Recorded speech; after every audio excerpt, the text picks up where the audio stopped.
So in restoration, when you're waiting for restoration, when you're waiting for a breakthrough, when you're believing for your restoration and your breakthrough, your miracle, whatever that is, there's a period of tribulation that you have to go through first in order to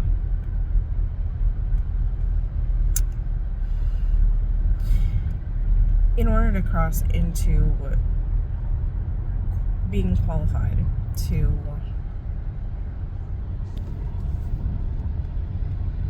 manifestation, I guess. I'm not entirely sure. There are certain things that we have to do and be willing to do. We need to be willing to do it. If we're not willing to do it, then obedience is good, but it's just the first step. If you're not willing to do it, and then following through that, if you're not then joyful to do it and peaceful to do it, if you're doing it but under your breath you're like, I don't want to do this, this is not what I want to do, I don't want to deal with this, then you're not there yet.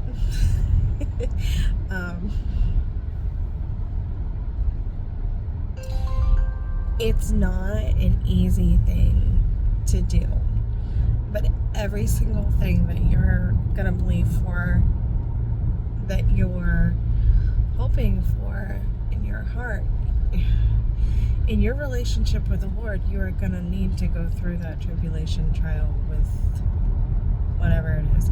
And for me, the pursuit of happiness was leading me away from everything that I needed to have built. Basically, you're building a foundation. That's the, thank you, Lord, that's the tribulation. You have to work with the Lord on yourself and with Him to build a foundation in order to be able to bring that manifestation about. There are certain things that you can't do unless you build up the muscles to do them, right? It's the same thing. You can't build a good sturdy house without having a great foundation. The foundation is everything, right? So in the case of me and my marriage, for example, I was stuck in this roundabout trying to pursue happiness when I didn't know what that was. I didn't know that happiness was fickle and I knew that I wasn't always going to be happy, right? But in life, we are so taught and so stuck on, if you're not happy, it's not okay, it's not healthy, and that's just not true in most arenas.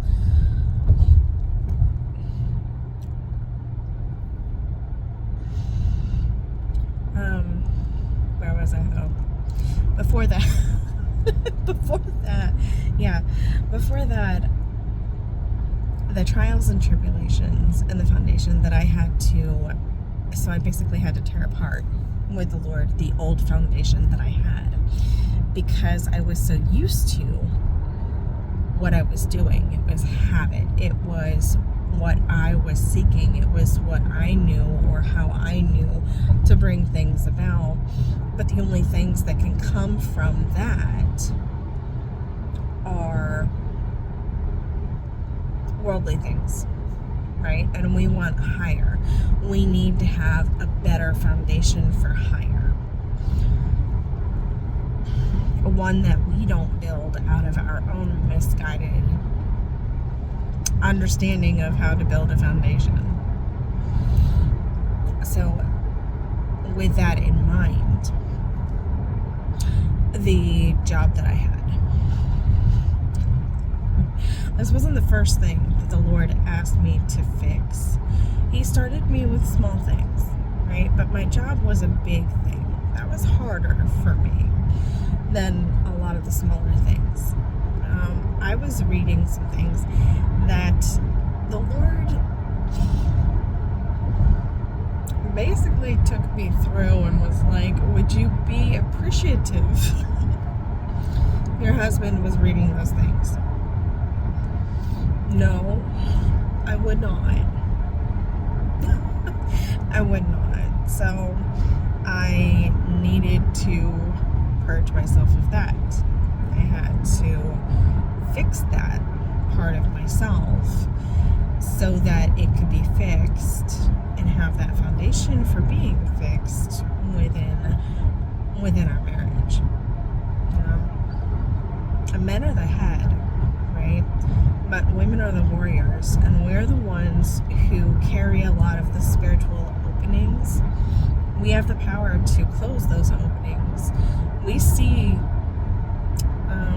farther ahead. So I guess what I would say is, as far as spiritual things go, we're like the first defense. And if we are busy fighting our husbands and busy fighting with ourselves and busy grumbling about things that are not important, then we're not going to be protecting our families. That's not what's going to happen. And of course, if your husband's praying for you, that's going to help block that. That's going to help you stay in a good sense of mind so that you can then do that. But your husband has a different sort of set. He sees things more in front of him, the more immediate things. He's more responsive to those. He's responsive to those. He sees those. Yeah. My hand. Sorry. I've got to get one of those things that hold the phone, or I could use my laptop maybe. Anyways, so along with my reading, my reading habits, there were other things. So certain friendships that I was holding on to that were not pure at the base of them needed to be purged from my life. Backups are not that's not a godly thing. That's not something that you should be doing. If you are doing that, it's your way of trying to say, okay, well, if this doesn't work, then I have other options. But that infers that you don't trust God. That the basis of that is you don't trust God with that, and so you're trying to take care of that yourself, basically. The Lord can and will move. We just have to step out of the way a lot of the time. The Bible says that He will fight for us. We just need to remain calm. Be still. Be quiet. There are, unfortunately, more women in particular. I know men struggle with it as well, but women in particular have an issue with being quiet. Right? We get kind of angry, and then we get kind of loud. But we get angry because we're upset and hurt, and anger feels better for some reason. It makes us feel powerful, but we have to get rid of that in order to be able to be committed and loyal to the Lord and trusting the Lord with whatever it is that upset us, right? We have to learn, I had to learn that when I'm hurt, I need to take things to the Lord first. I need to give that to the Lord first. My husband is a human man. He is someone I admire in many ways, but he is a human man. The Lord created us women to be able to process things faster, to be able to go through things faster, because we need to be able to do that in order to do what we are supposed to do in life for our families and for ourselves. But I mean, if you're not taking care of your family, that's your job. That's your job. And it's that, along with praising the Lord. If you're not doing those things, then you don't feel like you're doing what you're supposed to be doing. Then that leads you down a whole road of, well, what am I supposed to be doing? that's dangerous. But anyways, so there was the reading, there was some friendships that I needed to cut ties with. What else was there? I needed to do some things I wasn't able to do before. Put pictures up of our family on the walls. That one was harder too. Emotionally looking through the pictures and picking ones that when we were together would have made me so happy to have on the walls, but while we were separated, tore me apart to look at every day. That was hard. The things that the Lord asks you to do to build that foundation are not going to be easy. They're not.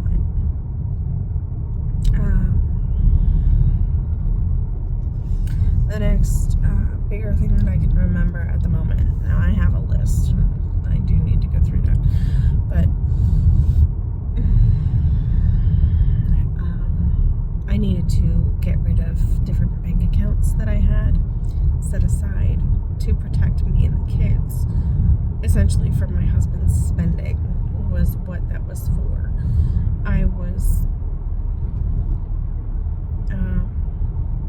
scared, and I didn't trust the Lord, and I wasn't trusting the Lord, and then I opened those based off of a bad foundation. You cannot build anything good on a bad foundation, so I had to get rid of all those accounts, every single one of them.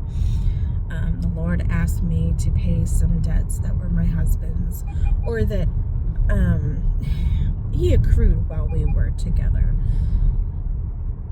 We aren't together, but back then, so like a heating system, right? He wanted to go with a particular company. I didn't agree with that, so I always considered the money that we owed them as something that he needed to take care of, because I didn't agree with it. I wasn't in agreement, and so I felt that I had no responsibility to that, and that's not a loving attitude.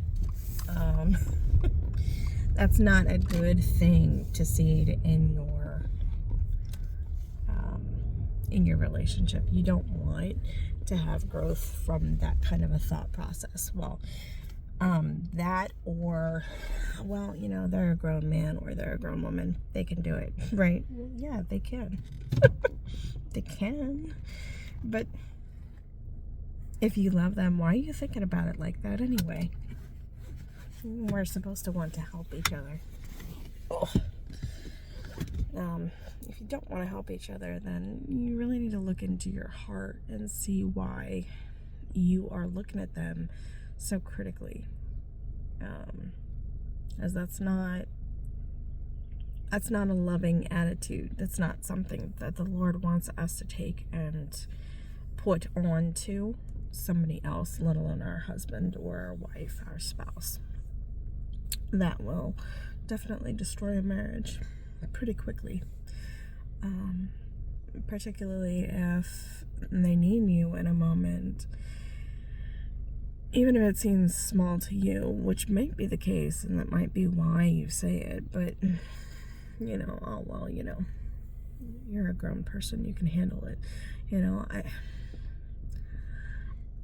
I never could understand when anybody looks at somebody who says they need something, they need help with something, and it's just like, no, you're good. Well, if I was good, I wouldn't be asking for help, would I? So just because we don't show our emotions the right way doesn't mean that we're okay, because we're not. But it is completely designed by Satan to make us look like we're okay, to make us feel like we're okay, to make the world believe that we're okay, right? But we're not. I could not at a time post pictures of my family or put pictures up in my house. My reasoning was that we had younger children, and well, they tend to play with and or destroy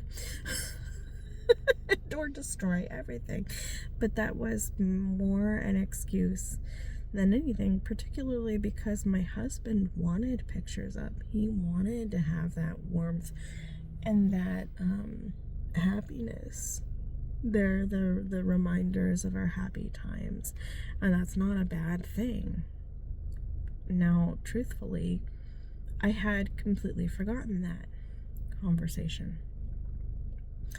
I had forgotten that I was unable or unwilling to do that.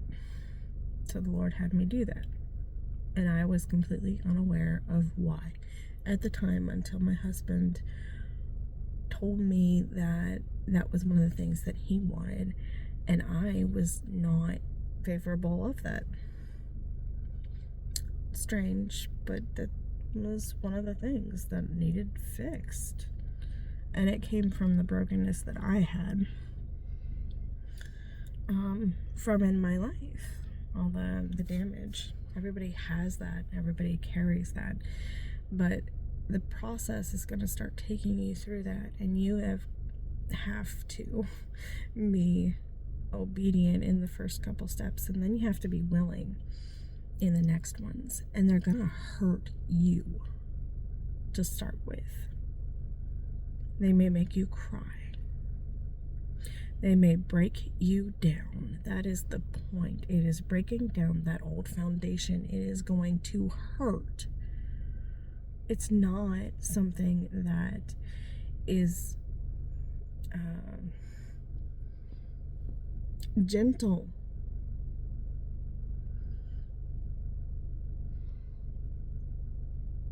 And a lot of people think that because of that, it's not a good process, or they get afraid of the pain because it hurts for a little bit. And it really does. It hurts for a little bit. And we have to remember that time is in God's hands. A day is as 1,000 years, and 1,000 years then is as a day to the Lord. He can speed up time. He can slow it down. He can turn it into and change it into whatever he wants it or needs it to be, whatever it needs to be. He is the timekeeper. Our concept of a long time is, a lot of the times people will say a long time in reference to a few months. That is not a long time. A few months is not a long time when 1,000 years is as a day. You got to go through and get your heart right and work on the hard stuff. It's not fun. It's not pretty. It's not something that you're going to enjoy to start with, but that will open you up to the miracles and those things that you need to have and that you're believing to have, and the provision the Lord wants to give you, and all the gifts. And it's like when you go in for surgery, it takes a little while of having the IV in there, and it hurts. But the benefits far outweigh the pain. Growing up, we have growing pains until we know that we do not have to have pain. And we don't have to have illness. We don't have to have sickness. We don't have to have afflictions and allow that on us. But it does hurt to start with, because we have to learn. That's not pretty and it's not easy, but it is what we need to do.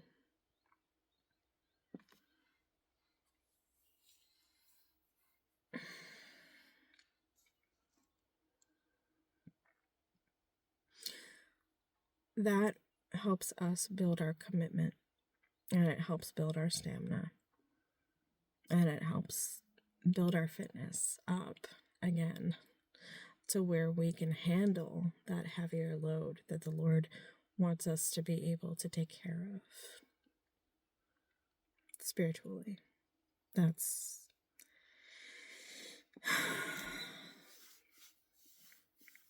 what's going on. That's why it hurts. That's why it sucks. That's why there are so many things coming at you from all kinds of directions trying to get you to stop, because you have to go through it in order to get to the end point. And Satan does not want you to do that. In any restoration, any breakthrough, it doesn't matter what you're believing for. It doesn't matter what you're hoping for. It's all the same process. There's always a foundation that needs to be built, and it is work. The stones are heavy. It's not that we can't handle it. We just often stop before we've got the muscles built to do it. We gotta stop doing that. We gotta stop doing that.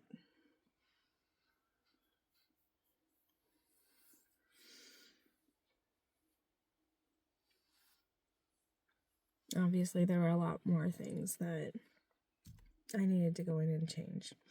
I have written them down. So I'll do a more thorough into that then. But for now, I think that's sort of sufficient for the time being anyways. I have a lot of time this morning. I'm recording in my car.